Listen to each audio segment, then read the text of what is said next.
हरे कृष्णा। तो आज का प्रसंग बहुत ही सुंदर है। ध्यान से सुनिएगा। आज का प्रसंग चैतन्य चरितामृत से है और इस प्रसंग के द्वारा हम ये जानने का प्रयास करेंगे कि कौन सी विद्या जो है सर्वश्रेष्ठ है।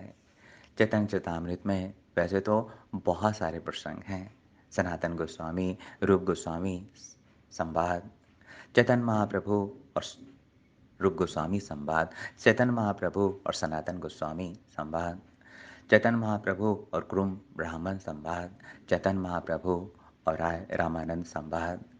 तो चैतन्य महाप्रभु और राय रामानंद संवाद जो है बहुत ही प्रसिद्ध है।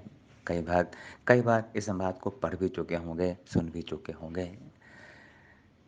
जब चैतन्य महाप्रभु की मुलाकात गोदावरी नदी के तट पर रामानंद राय से होती है तो महाप्रभु जो है साक्षात भगवान हैं। श्री कृष्णा चैतन्य राधा कृष्णा न अन्या। लेकिन भगवान श्री कृष्ण जो है इस बार चैतन्य महाप्रभु के रूप में आए हैं तो भगवान के रूप में नहीं, एक भक्त के रूप में लीला कर रहे हैं। और भगवान इस प्रसंग के माध्यम से सिखा रहे हैं कि जब किसी गुणी जनों से मिलना चाहिए तो उनसे जो है प्रश्न करना चाहिए, अपने संशयों का निवारण करना चाहिए। तो महाप्रभु इसी लीला के अंतर्गत राय रामानंद से बहुत सारे जो है प्रश्न करते हैं और उसी प्रश्नों में से एक प्रश्न पूछते हैं जो पेरेंट्स हैं जिनके बच्चे पढ़ाई करने जाते हैं उनके लिए बड़ा उपयोगी होगा। क्योंकि अक्सर जिनके बच्चे जो है पढ़ाई करते हैं या जिनके बच्चे जो है कॉलेज गोइंग हैं तो बड़ा ही एक सिचुएशन रहता है, बड़ा ही एक कशमकश की स्थिति रहती है कि बच्चों की कौन सी जो है पढ़ाई कराएं जिससे उनका लाइफ जो है सिक्योर हो सके, जिनसे उनकी जॉब जो है लग सके, जिनसे वो नौकरी पा सके। क्या मेडिकल में दाखिला कराएं, क्या इंजीनियरिंग में दाखिला कराएं, क्या लॉ की पढ़ाई कराएं, क्या एमबीए की पढ़ाई करें, क्या होटल मैनेजमेंट में भेजें, क्या बीसीए कराएं, क्या सीए कराएं। तो आज के प्रसंग के माध्यम से माता पिता को एक बहुत ही सुंदर सीख मिलेगी कि बच्चों को कौन सी विद्या जो है देनी चाहिए। क्योंकि महाप्रभु राय रामानंद से यही जो है सवाल पूछ रहे हैं। तो महाप्रभु पूछ रहे हैं, चैतन्य महाप्रभु ने कहा, राय रामानंद मुझे बताओ संसार की सभी विद्याओं में सर्वश्रेष्ठ विद्या कौन सी है। हम सब जानना चाहते हैं ना कि कौन सी विद्या सर्वश्रेष्ठ है। मेडिकल की विद्या सर्वश्रेष्ठ है या इंजीनियरिंग की श्रेष्ठ है या वकील की श्रेष्ठ है या एमबीए की है या सीए की है। तो महाप्रभु यही बात जो है पूछ रहे हैं। लेकिन रामानंद राय क्या उत्तर देते हैं, शॉकिंग होगा आप सबके लिए। तो रामानंद राय कहते हैं कि महाप्रभु, राय कहे कृष्ण भक्ति सभी विद्या श्रेष्ठा। तो महाप्रभु से राय रामानंद कहते हैं कि सारी विद्याओं में कौन सी विद्या श्रेष्ठ है। कृष्ण की दिव्य भक्ति ही सर्वश्रेष्ठ विद्या है। अरे ये कौन सा उत्तर दे दिया। कृष्ण भक्ति कोई विद्या है, ये तो अपने आप हो जाती है जी। भारत का हर व्यक्ति तो कृष्ण भक्ति में निपुण है, चाहे अनपढ़ से अनपढ़, गंवार से गंवार व्यक्ति हो, भले उसे क ख ग लिखना नहीं आता हो, लेकिन जैसे ही कृष्ण भक्ति की बात हो तो हर व्यक्ति जो है पंडित बन जाता है। तो इस विद्या के सीखने की क्या आवश्यकता है, ये विद्या तो हमारा जन्मसिद्ध अधिकार है। अरे भैया, पढ़ाई तो मेडिकल की है, इंजीनियरिंग की है, इससे जो है घर का जीवन चलेगा, कृष्ण भक्ति से क्या होगा। तो थोड़ा सा एनालिसिस करते हैं कि राय रामानंद ने ये क्यों कहा कि संसार की सभी विद्याओं में, सारे नॉलेज में, सारे क्वालिफिकेशन में कृष्ण भक्ति श्रेष्ठ है। तो थोड़ा एनालिसिस करते हैं कि अगर कोई व्यक्ति जो है, वैसे तो आज के कलयुग में बहुत ही मुश्किल है कि कोई मेडिकल की तैयारी करे, उसे जो है जॉब लग जाए। क्योंकि एक एक नौकरी के लिए लाखों लाखों लोग जो हैं बेरोजगार भटक रहे हैं। नौकरी एक है और लाखों जो है कैंडिडेट बैठे हुए हैं। चलो फिर भी किसी ने मेडिकल की तैयारी की और वो बड़ा फॉर्चून रहा, सौभाग्यशाली रहा कि उसे जो है जॉब लग गई। तो जॉब कहाँ तक साथ देगी। तो जॉब हद से हद 60 वर्ष की उम्र तक जो है उसका साथ देगी। लेकिन मरने के बाद जो है कोई भी विद्या जो है उसके साथ नहीं जाती है। तो सेम थिंग्स है कि कोई लॉयर बन की पढ़ाई करके वकील बन जाए, कोई इंजीनियरिंग की पढ़ाई करके इंजीनियर बन जाए, तो ये विद्या जो है उसके साथ नहीं जाती। तो कौन-सी विद्या साथ जाती है? तो भगवान की विद्या ही साथ जाती है। एक छोटे से प्रसंग के द्वारा इसको और समझ लेते हैं। दिल्ली के ही कुछ पढ़े-लिखे युवक अपनी पढ़ाई कंप्लीट करके एक गाँव में घूमने गए। अब नए-नए पढ़े-लिखे युवक थे, पढ़ाई जब आती है, जब 4 चीज़ें आती हैं, तो अपने साथ थोड़ा ना ईगो लाती है। शास्त्र में कहा भी गया है कि कोई अगर रूपवान हो जाता है, तो रूप जो है अपने साथ ईगो लाता है, घमंड लाता है, मद लाता है। कोई अगर धनवान हो जाए, तो अपने साथ मद लेके आता है। उसका एटीट्यूड जो है चेंज हो जाता है। कोई अगर विद्यावान हो जाए, तो उसमें एटीट्यूड आ ही जाता है। तो नई-नई अभी वकील की, इंजीनियरिंग की, डॉक्टरी की पढ़ाई उन्होंने ख़त्म की थी। गाँव में आए थे घूमने के लिए। तो घूमते-घूमते वो गंगा नदी के किनारे पहुँचे। वहाँ एक नाव वाले से देखा, बोला भैया क्या उस पार चलोगे? नाव वाला बेचारा गाँव का सीधा-साधा व्यक्ति था। बोला हमारा धंधा-पानी यही है, हमारा प्रोफ़ेशन यही है, हम आपको पार लगाएँगे।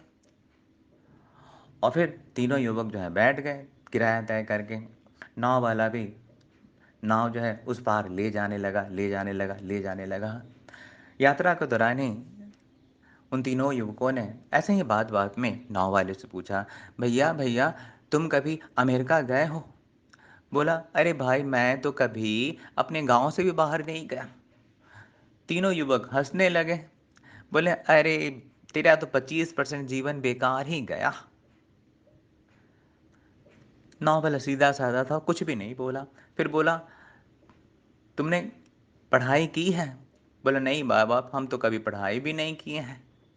बोला, "अरे! तेरा तो 50% जीवन गया बर्बाद गया। अच्छा, अच्छा लास्ट फाइनल सवाल, तुमने कभी क्रिकेट खेला है? सचिन का नाम सुना है?" बोला, "सचिन ये किस पक्षी का नाम है?" तीनों ने कर्म पीट लिया, "तू बिल्कुल नीरा मूर्ख है।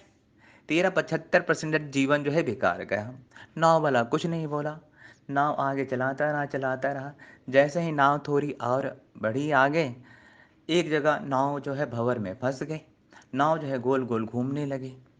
नाव वाले ने बड़े मासूमियत से पूछा, भाई साहब आपको तैरना आता है?"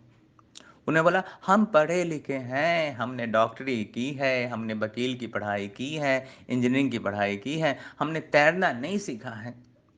नाव वाला कर्म पीटते हुए कहा, "भाई साहब, आपने भले ही बड़ी-बड़ी पढ़ाई की हो, पर अगर आपको तैरना नहीं आता है, तो आज आपका 100% जीवन जो है बेकार गया।" और इतना कह के नाव वाला जो है नदी में कूद पड़ा। लेकिन उन तीनों डॉक्टर, वकील और इंजीनियरों को तैरना तो आता नहीं था। बड़ी-बड़ी पढ़ाई की थी उन्होंने, पर तैरना नहीं आता था। और वो तैरते-तैरते भी डूब गए, जिन्हें खुद पे गुमान था। वो तैरते-तैरते भी डूब गए, जिन्हें खुद पे गुमान था।